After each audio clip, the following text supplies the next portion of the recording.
সালামু আলাইকুম সম্মানিত ভিউয়ার্স, সকলকে স্বাগত জানাচ্ছি।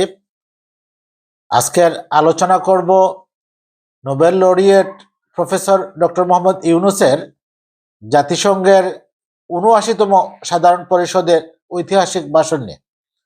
আপনারা নিশ্চয় লক্ষ্য করেছেন, এবারের জাতিসংঘের সাধারণ পরিষদের অধিবেশন পুরোটাই ছিল প্রফেসর ইউনূসময়।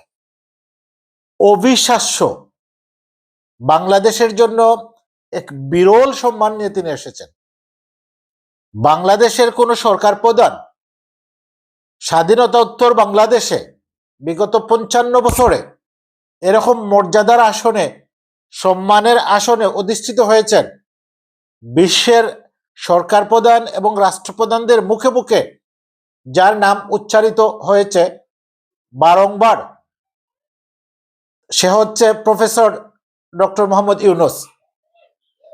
প্রফেসর ডক্টর মোহাম্মদ ইউনূসের সাথে ছবি তোলার জন্য স্কুল কলেজের ছাত্রদের মতো বিভিন্ন দেশের সরকার এবং রাষ্ট্রপ্রধান লাইনে দাঁড়িয়েছিলেন। এটা ভাবা যায়, অবিশ্বাস্য, এক কথায় অবিশ্বাস্য।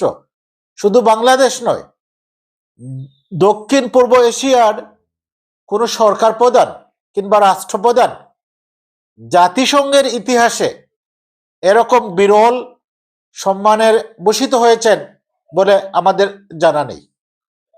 আমরা দেখেছি প্রফেসর ডক্টর মোহাম্মদ ইউনূস তার লম্বা বক্তব্যে, তিনি বাংলায় বক্তব্য দিয়েছেন, বক্তব্যে তিনি বিশ্ববাসীকে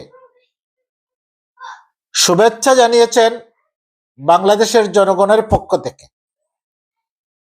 কি সাবলীল ভাষায়, কি সুন্দর শব্দচয়ন এবং কি গুরুত্বপূর্ণ কি পয়েন্টগুলো তিনি নিয়ে এসেছেন তার বক্তব্যে। তিনি আলোচনা করেছেন বাংলাদেশের প্রেক্ষাপট, গণ অভ্যুত্থানের প্রেক্ষাপট, গণ অভ্যুত্থানে সংগঠিত গণহত্যা বিবরণ তিনি দিয়েছেন, বিশ্ববাসীকে সে গল্প শুনিয়েছেন এবং গণহত্যায় যারা জড়িত তাদের বিচারের মুখোমুখি করার জন্য আন্তর্জাতিক আদালতে বিচারের মুখোমুখি করতে বিশ্ব সম্প্রদায়ের প্রতি তিনি সহযোগিতার আহ্বান জানিয়েছেন। তার বক্তব্যে তিনি জাতিসংঘের মহাসচিব অ্যান্তোনিও গুতেরেসকে ধন্যবাদ জানিয়েছেন, বিশেষভাবে আন্তরিক ধন্যবাদ জানিয়েছেন তার সময় সামিট অফ দ্য ফিউচার উপস্থাপনের জন্য। সম্মানিত viewers, Nobel laureate professor Mohammad Yunus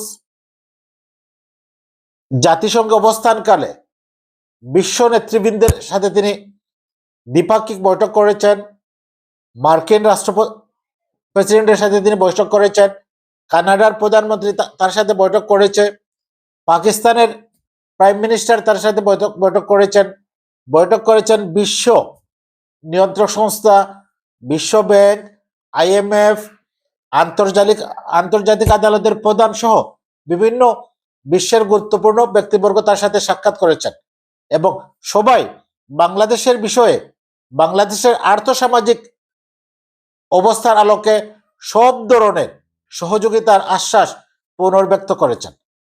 এই ছিল এখানকার মতো। সবার জন্য শুভকামনা। আল্লাহ হাফিজ।